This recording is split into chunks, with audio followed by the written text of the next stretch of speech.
പുതിയൊരു വീഡിയോയിലേക്ക് എല്ലാ മാന്യ പ്രേക്ഷകർക്കും സ്വാഗതം. ഇന്ന് ഞാൻ നിങ്ങളുമായി പങ്കുവെക്കുന്ന അപ്ഡേറ്റ്സുകളിൽ ഒന്നാമതായി നോക്കാൻ പോകുന്നത് മാറ്റ് റിഡലിൻ്റെ നിലവിൽ നടന്നുകൊണ്ടിരിക്കുന്ന ചില അപ്ഡേറ്റ്സ് ആണ്. അതുപോലെ തന്നെ the Rock versus Roman Reigns തമ്മിലുള്ള മത്സരത്തിൻ്റെ ഒരു ട്വിസ്റ്റ് നമുക്കിപ്പോൾ ലഭിച്ചിട്ടുണ്ട്. അതിനെ സംബന്ധിച്ചും അണ്ടർടേക്കറിന് അദ്ദേഹത്തിൻ്റെ കരിയറിൽ ഒരു മത്സരം കൂടി ബാക്കി ഉണ്ടാകാൻ സാധ്യത ഉണ്ടെന്നുള്ളത് ഇപ്പോൾ ഒരു ലെജൻഡറി കമൻറ്റേറ്റർ പങ്കുവെക്കുന്നുണ്ട്. അപ്പോൾ അതിനെ സംബന്ധിച്ച് നമ്മൾ നോക്കുന്നുണ്ട്. അപ്പോൾ നമുക്ക് അധികം ദീർഘിപ്പിക്കാതെ നേരെ വീഡിയോയിലോട്ട് കിടക്കാം.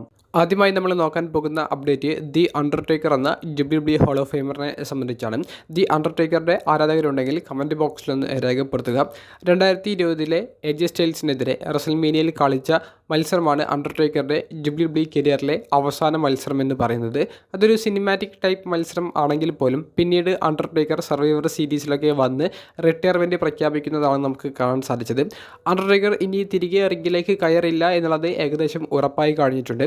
ലെജൻഡറി കമൻറ്റേറ്ററായ ജിം റോസ് അദ്ദേഹത്തിൻ്റെ പോഡ്കാസ്റ്റിലൂടെ പറയുന്നത് ദി അണ്ടർടേക്കർ തിരികെ വരണം എന്നുള്ളൊരു ആഗ്രഹം തനിക്കില്ല, പക്ഷേ അണ്ടർടേക്കറിന് കൃത്യമായിട്ടുള്ള ഒരു എതിരാളിയെ കിട്ടുകയാണെങ്കിൽ ഒരു മത്സരം കൂടി അണ്ടർടേക്കറിന് കളിക്കാൻ സാധിക്കുമെന്ന് തനിക്ക് ഉറപ്പുണ്ട് എന്നുള്ളതാണ് ജിം റോസ് പറയുന്നത്. അത്രയും സ്കില്ല് അണ്ടർടേക്കറിന് നിലവിലും ഉണ്ട് എന്നുള്ളതാണ് ജിം റോസ് പറയുന്നത്. ജിം റോസിൻ്റെ വാക്കുകൾ നമുക്ക് തള്ളിക്കളയാൻ സാധിക്കില്ല.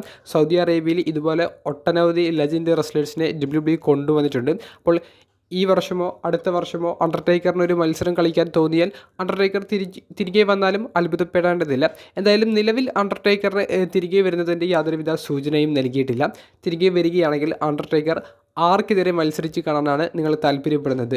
ആ എതിരാളിയുടെ പേരൊന്ന് കമൻറ്റ് ചെയ്യുക.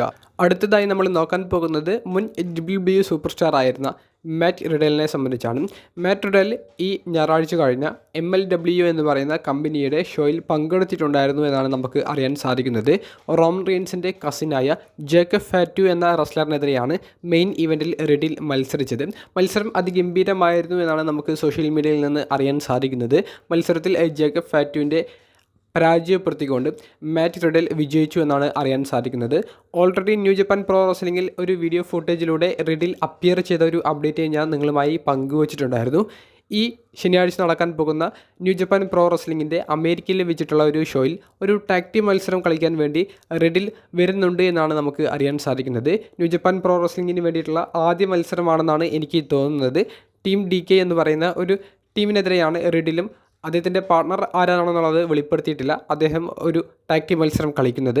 നിലവിൽ NJPWൻ്റെ പ്രസിഡൻറ്റും NJPWൻ്റെ ഒരു ചാമ്പ്യനും കൂടിയായ ഹിരോഷി ടനഹാഷിയെയാണ് ന്യൂ ജപ്പാൻ പ്രോ റെസ്ലിംഗിൽ റിഡിൽ ചലഞ്ച് ചെയ്തിട്ടുള്ളത്.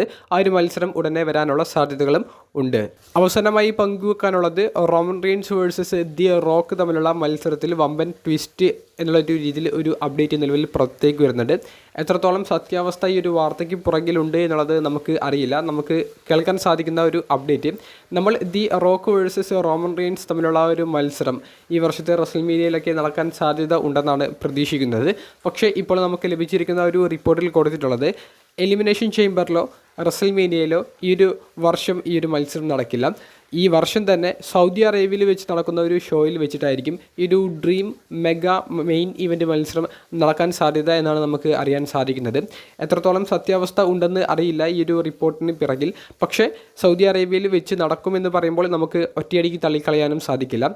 വമ്പൻ തുകയാണ് WWEന് ഓരോ ഇവൻറ്റും നടത്തുമ്പോൾ സൗദിയയിൽ നിന്ന് ലഭിക്കുന്നത്. അതുകൊണ്ട് തന്നെ ഈ ഒരു മെഗാ മത്സരം സൗദി ആവശ്യപ്പെട്ടാൽ അവിടെ വെച്ച് നടത്തേണ്ട ഒരു ബാധ്യതയും WWEനുണ്ട്. അതുകൊണ്ട് തന്നെ റെസ്ൽമേനിയ, എലിമിനേഷൻ ചേംബർ തുടങ്ങിയ മെഗാ ഇവൻറ്റുകളിൽ നടത്താതെ സൗദി അറേബ്യയിൽ വെച്ച് നടത്തിയാലും നമുക്ക് കുറ്റം പറയാൻ സാധിക്കില്ല. പക്ഷേ ഒരു റെസ്ൽമേനിയ മെയിൻ ഇവൻറ്റ് എന്നുള്ളൊരു ഹെഡ്ലൈനിൽ പോകേണ്ട ഒരു മത്സരം തന്നെയാണെന്നാണ് എൻ്റെ ഒരു അഭിപ്രായം. ദി റോക്ക് റോമൻ റെയിൻസിനെ നേരിടുമ്പോൾ ആരാണ് വിജയിക്കാൻ സാധ്യത? നിങ്ങളുടെ അഭിപ്രായം കമൻറ്റ് ബോക്സിലൊന്ന് രേഖപ്പെടുത്തുക. അപ്പോൾ അടുത്തൊരു വീഡിയോയുമായി കാണുന്നത് വരെ ബൈ.